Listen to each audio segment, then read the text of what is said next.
you didn't recommend, what you didn't recommend at this time was the attorney and the investigator. Correct. Yeah.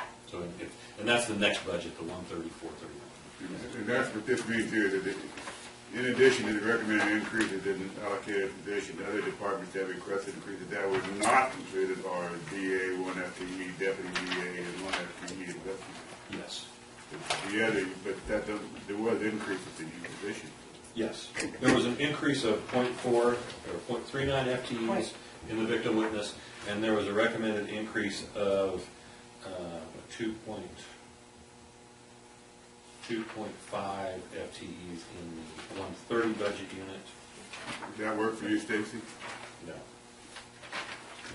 I'm sorry, can you rephrase the question? Does Does what work for me? The way it's recommended, or? the way Mr. Egan is solved it. What you got? Without the recommendation of the DA and the investigator, is that what you're asking me? Because one of the things that the department needed so bad was a new crime charging program. We needed a way to better, the system that we had is old and antiquated and preceded our last district attorney by some years and is on its last leg. So we appreciate the fact that Mr. Egan did recommend that for us. That is in the budget. And we're happy for that. So we're satisfied, but we're not completely thrilled with the way the budget is written, because we really could use another attorney. We really could use another investigator. And the reason for that are many. I will just be heard, and then I'll let the board make the decision. As you are very well aware, Proposition 47 has passed, and there's an increase in our caseload due to Prop 47. We have to evaluate petitions that come in weekly from people who are currently incarcerated and people who are not currently incarcerated who are seeking to reduce their felonies to misdemeanors. We have to review those, and then we have to recommend whether or not they go before the court for hearing. So it's requiring additional time, attorney time, for that as well as court time. Yes, Mr. Chapman. Yeah, but I have a question on that. But that's kind of a one-time event. I mean, we have a finite group of inmates in the system who are sentenced that obviously are looking for relief under Prop 47. And once that is processed through, then they don't come back year after year to get it. No. It's a one-shot thing for them. Well, it's a one-time per case. And unfortunately, the act was not retroactive, so it didn't automatically create misdemeanors from felonies. You have to actually petition the court. But it didn't make a date upon which it's retroactive. So unfortunately, in a sense, you're correct. There will be some attrition. Well, it's not going to be a constant thing. I understand the need for the workload, and I buy into the fact that having staff, but it's not going to be a long-term commitment, because after a period of time, that kind of knot in the system is going to be gone. And I mean, obviously, there may be other things that will be created by future laws that can keep occupied the new positions being created. So one of the things I know in the budget committee we never really got into the discussion about, it's one of the things I wanted to kind of talk to you about more, to find out more, is how that position, those positions would be used in the long term. I mean, initially for the first year, 18 months, maybe 3 years, who knows, can be pretty much preoccupied by the 47 stuff. But eventually that's going to taper off. You probably have some residual stuff, maybe 10, 15 years out possibly as a result. But it's not going to be consuming a person's time, let's say. And so the question is, how does the workload of the office benefit from having the additional workload? Because I don't think they're going to be doing just Prop 47 stuff. There would be other stuff I would imagine you'd be asking them to do. Oh, absolutely. And I was just getting started on my list. Unfortunately, you are right. We don't know what the attrition rate is going to be. At some point in time, we do anticipate that those Proposition 47 petitions will fall off. I think but now there's like a tsunami of them. Yes, there's been kind of a tsunami of them, and the effects have been, but in some sense, overwhelming. But if we don't have someone to do the Proposition 47 petitions, we could still have a full-time charging deputy. That's one of the unfortunate side effects of Proposition 47 is that people along with realignment, is that people are no longer staying in custody. The reduction from felonies to misdemeanors, in some sense, on current arrests are turning into citations, and people are out on the streets. That means there are an increase in thefts community-wide, and I think you've probably heard about those. So that means our level of charging has gone up because the officers are out there trying to make arrests for the thefts that are going on. I think there's always been a large volume of cases that come in, and we're trying to do the best that we can with what we have, and we will continue to do that. Yeah. Yes. I have a couple questions. Sure. Technical questions before we get into the details, because I think I want to hear what you're starting to get into, but before we get too deep into that part, I'm a little bit kind of looking at these numbers here, and maybe Richard or Julie or Bob or whoever could help this. So, because I think this is kind of like the same issue we had with probation a few years back, where all of a sudden their budgets just exploded dollar-wise.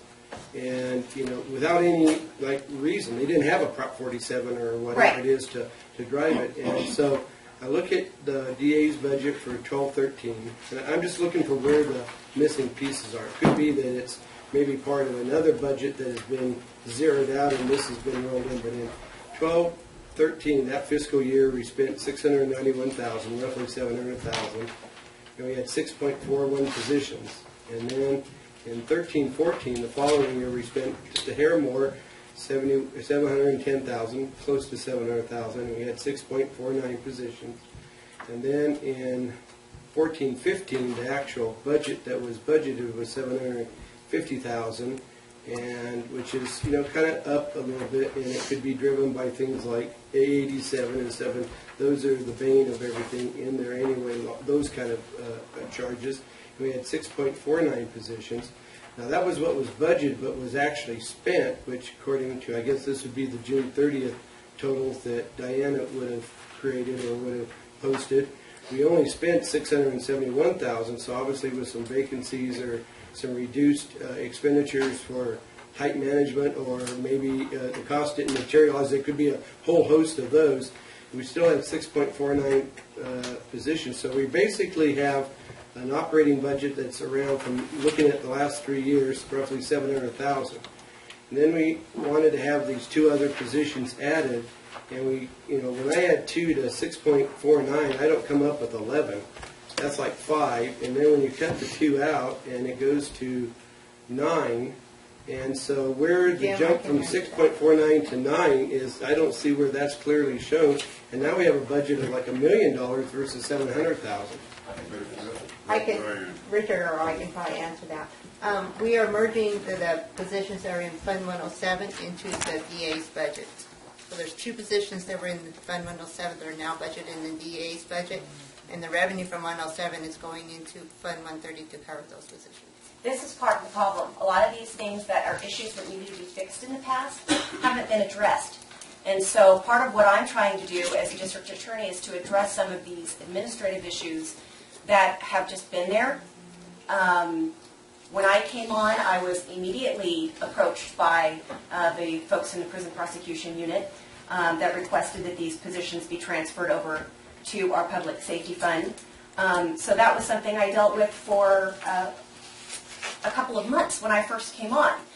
Forget about being able to charge cases or appear in court on cases.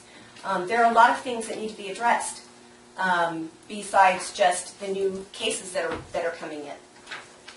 So that's what I'm trying to address. That answers your question. Yes, it does. I was just trying to find, because I was missing. It's hard to follow. Yeah. If I just do the quick math here. If you add the 107,421 budget to the 130,041 budget in terms of the FTEs, then you can compare. I found the 107 page. It's 2 sheets before that, and it shows the zero amounts, but it also shows the 2.60s now becoming zero. It's basically a consolidation of the 2 budgets into one, with the addition of the 2 full-time positions, and the transfer, and the balancing out of the ones that in victim witness that needed to be addressed. Okay, let's keep moving. Is that going to affect our CCC contract reimbursement by No. merging the two in there? Because I believe that when 107 was created years ago, one of the problems the CCC, I mean, this is the controller's office and whoever else down there, that we have to send those reports. We had to hire Laura, somebody as a third party, to track everything, because their big concern was that, and this goes back long even before Bob was ever DA, I think it was probably a couple, 2-3 DAs ago, but they were having a concern that there would be all these other ancillary charges that would get kind of rolled up that they would be, and so they wanted everything segregated. And so, I mean, I think... Well, she's the one that made the request. It was Laura Roberts that came to me and said, we need to make this change because things are not being billed correctly. And Well, that shows you how things have changed over the years. yes, she's the one that came to me with the Okay, I request. just want to make sure that we're not creating another problem, but if she's okay with it, she's the one that has to basically Yes, sir. make the case in Sacramento to get the reimbursements back, so. And regardless of what fund or budget unit the expenditures are made out of, the reimbursements are based on time studies. Yeah, but I think the problem they had back in the early 90s and probably even in the 80s when this whole thing became an issue was the fact that, you know, you have a clearly defined budget doing that, but it's really easy for other things to kind of creep into. And what they were not wanting, they first of all, they didn't want to pay anything. So they did everything they could to, sometimes it'd take 2 years to even process the bill, so they drug their feet to try to bankrupt you. It does take time. Well, now it's down, she's got it down to like less than 60 days, which is remarkable. It's greatly improved Yeah. from But- what it was. And you should know that only the personnel component of the budget has been moved out. The services and supplies. Okay. Because I Portion think of the that budget was, that remains. was It's a kind very of, confusing. that was kind of a big part of the problem. So I just don't want us to create. Diane, do you have a comment on this? I was just going to add to it, part of the problem was that the charges for the staff that was in 107, the recruitment was not covering their full cost of being charged into 107. So by moving them to 130, if Stacy needs them to work on something else because of those not there for the prison prosecution, she can use them, and we're not double dipping. So if the person who's doing the job, she's have 1/3 doing non-prosecution, prison prosecution, and 2/3, then you divide the charge there rather than trying to. I mean, that Yes. kind of flexibility makes a hell of a lot more And it's sense. all be time studied. Yeah. Everything is time studied. Well, back in the early days, they didn't do a lot of time studying, so that might have been part of the issue. Oh, now they require it ad nauseum. I know. Yeah, they really do. Okay. You have a question? Okay, shall I go on as for my reasons to why I was looking to hire another attorney? I'll let the board make the decision, but I just wanted to get my reasons out there. Right, you talked about another deputy DA. Yes, so we talked about Prop 47.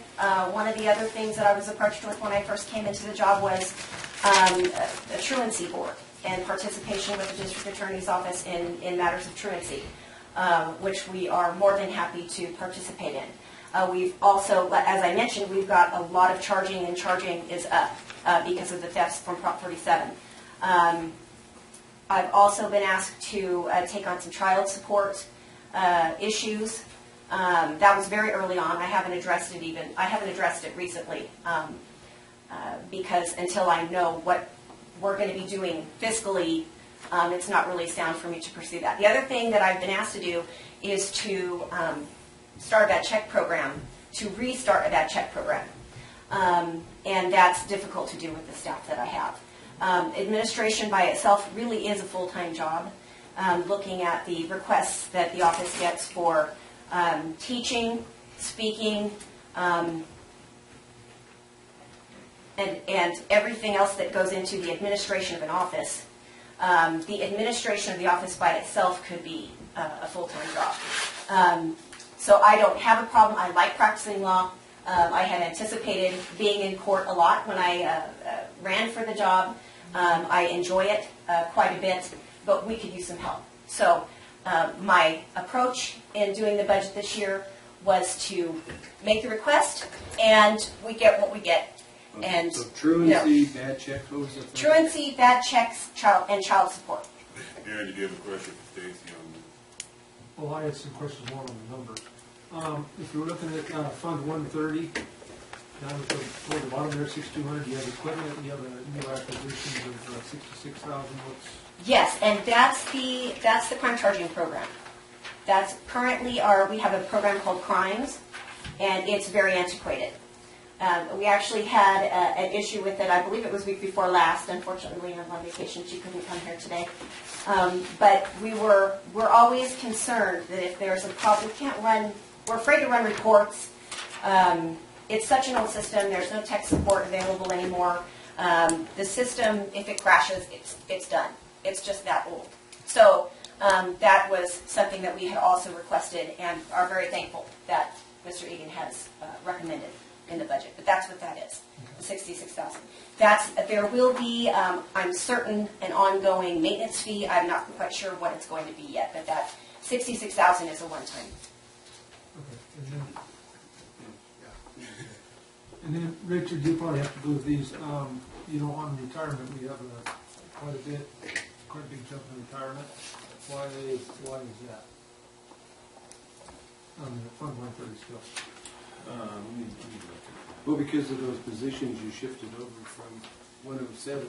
Yeah. Okay. would It also is, shift over those. it's just a All that function. shift has made it very confusing. Yeah, the only thing that didn't come from 107 was the office supply accounts.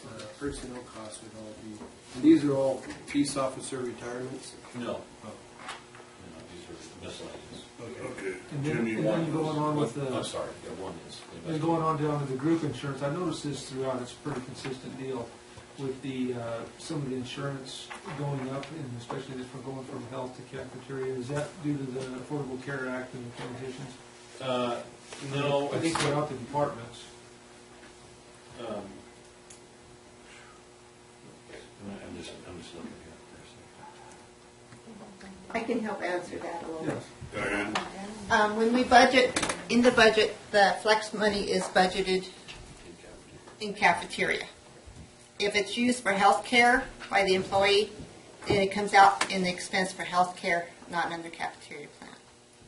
So between those account numbers, it'll fluctuate depending on how the employee uses their flex money. Okay, thank you.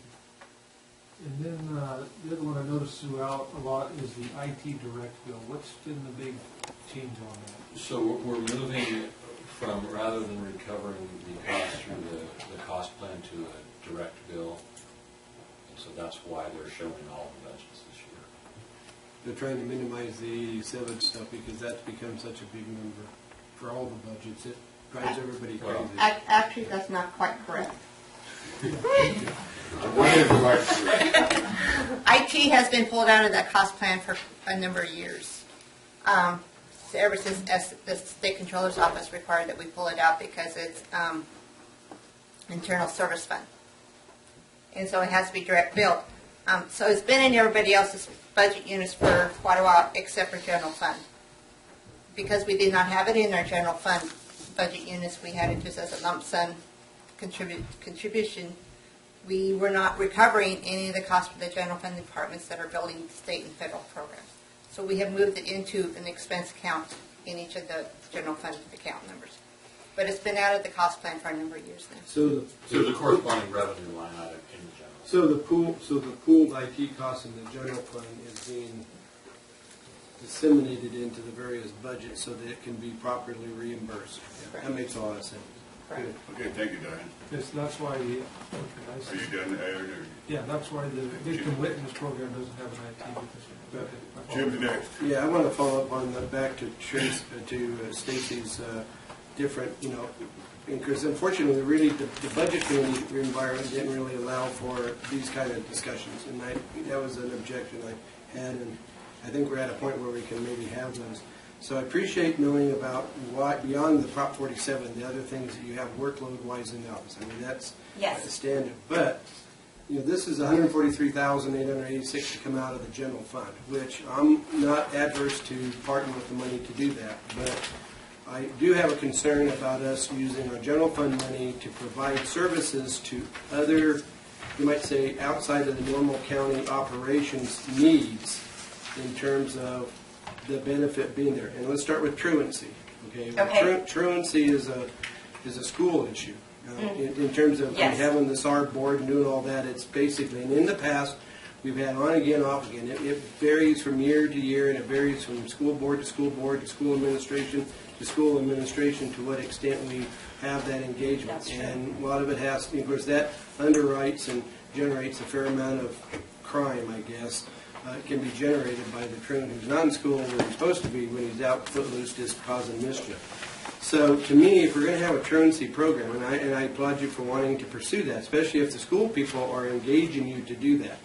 But the reality, if we're going to have that, it needs to be funded in part, if not all, by school sources. Now, the schools will say, "Well, we don't have any money." Well, that's a crock, because when it comes to the state budget, okay, they don't get their 40% after everything's divided. They get their 40% off the top, and that's an automatic guarantee. And actually, it's probably more, when you think about it, more than 50%. So we've had to wait patiently like 10, 12 years to get paid back for the monies that they borrowed from local government back prior to 2004, even though we were promising that when new monies came in, they would retire those expenses before they distribute the new monies out to the various programs that are all waiting for the augmentation. But it didn't work that way. The schools took basically all that new money and they sucked it back up because their priority is higher. So the schools right now are actually, funding-wise, are in much stronger shape than they were, 5, 10 years ago. And then counties are just now starting, and cities are just starting to get some consideration out of Sacramento. So if we're going to be building a viable truancy program, and I applaud you for wanting to do that, and I think the community would appreciate that, I think they need to be contributing some of their money to that effort and not rely upon just the county general fund to provide them what will ultimately be, they're going to enjoy the best benefit from it because it involves their ADA reimbursements and stuff like that. So that's something to keep in mind, and I think if we're going to have any consideration, we need to make sure that it's not going to offset $143,000. No. But if you're able to generate contracts with the different districts and get it $5,000 here, $10,000 there, before too long you got $40,000 or $50,000, and that's a step in the direction of paying for this. Absolutely. Child support's another thing. That's a court-related program. It's nested in the county. We don't have a whole lot of control over how that functions. The budgets they get are budgets that are dictated out of Sacramento. Their budget's in here, but it's what the state gives the child support office, and they pretty much control how that's going to be spent.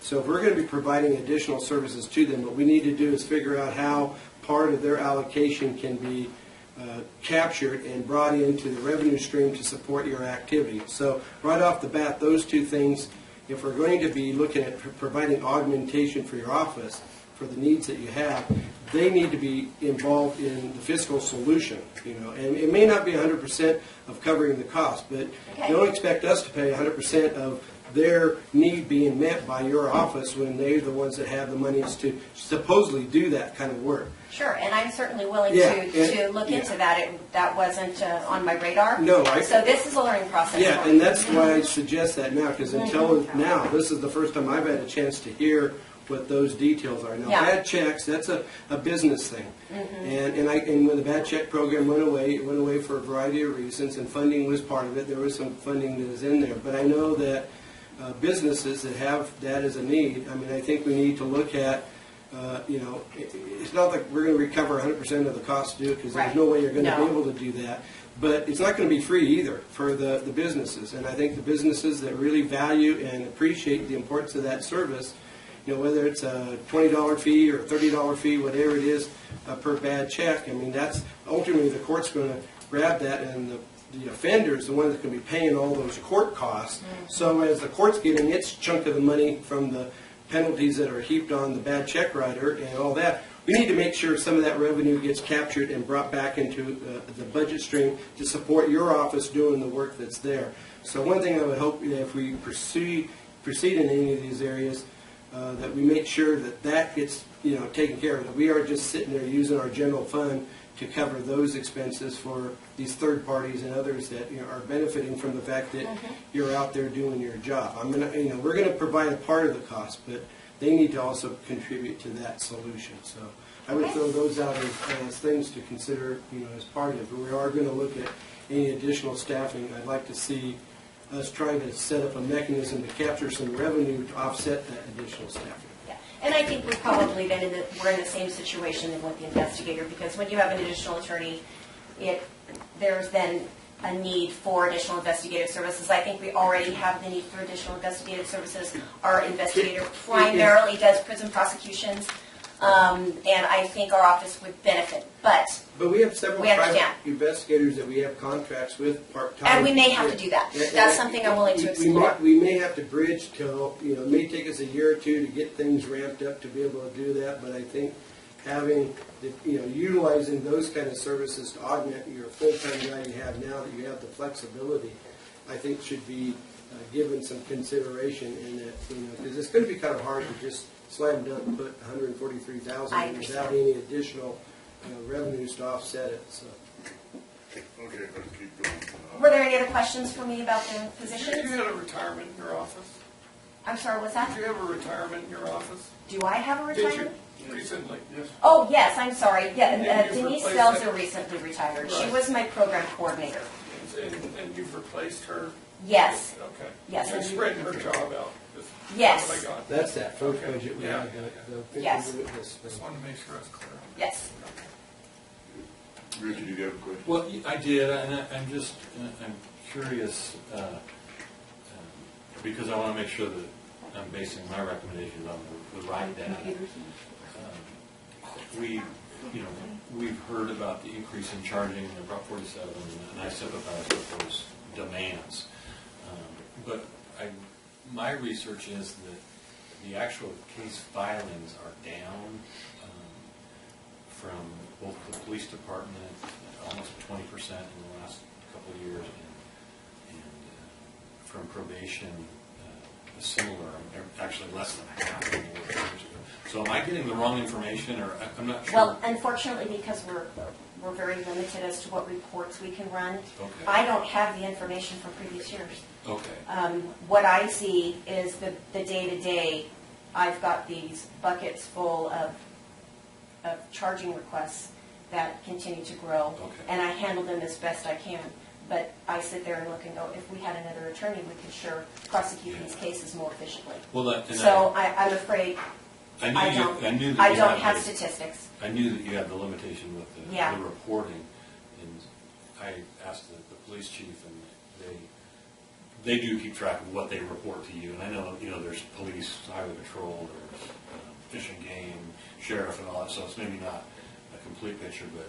And once we have the new program, we will have access to all of those But the- various reports. But right now, I'm afraid I don't have that. I guess my point is the trends that I'm looking at, we go from 532 cases in 2013 to 463 in 14, 443 in the year ending 6/30/15. In the case of probation, we go from high 80s to 40 last year referrals. I think bookings into the jail, which historically have been about 1,700, are down around 1,400 a year. So if I've got the bad information, please let me know. I'm just Not necessarily, but one of the things to consider is that there are cases that get cited out as opposed to being booked in. right. And right now, with Prop 47, there are more cases being cited out than are being booked in. Right. So it may be that your numbers are very close to correct, but just please take that into consideration as well. Okay. And then the other question I have regarding the truancy, it's historically been a probation function. Mm-hmm. And perhaps that's something we could discuss in the probation budget. But what are the demands that are, I'm not clear on what the demands that are Well, placed I on the haven't, DA. honestly, I haven't followed up on, Okay. when I first came into office, I was participating with the SAR board. They asked me to participate in their SAR board meetings that they have with parents, to be a participant on the board and to put my name on the letterhead, Okay. to get the attention of parents out there, to get their kids in school and keep their kids in school and pay attention to this. So it was something that I don't think the office had done before. I believe the office there were prosecutions for truancy. I know that because I participated as a public defender. And I've seen a couple of cases, but it wasn't a very common thing. And fortunately, I think a lot of that is handled by probation. I wasn't sure when I if- came in, the request was there. My requests are based on things that I haven't had the time to fully embrace because of the lack of time. The time that I spend doing administration, charging, and those kind of things, I don't really get to fully participate with these things that have been requested of me. And that's one of the reasons why I'm making the request, is so that I can participate. Okay. Your deputy DA wouldn't just be there to do these programs you discussed. It would also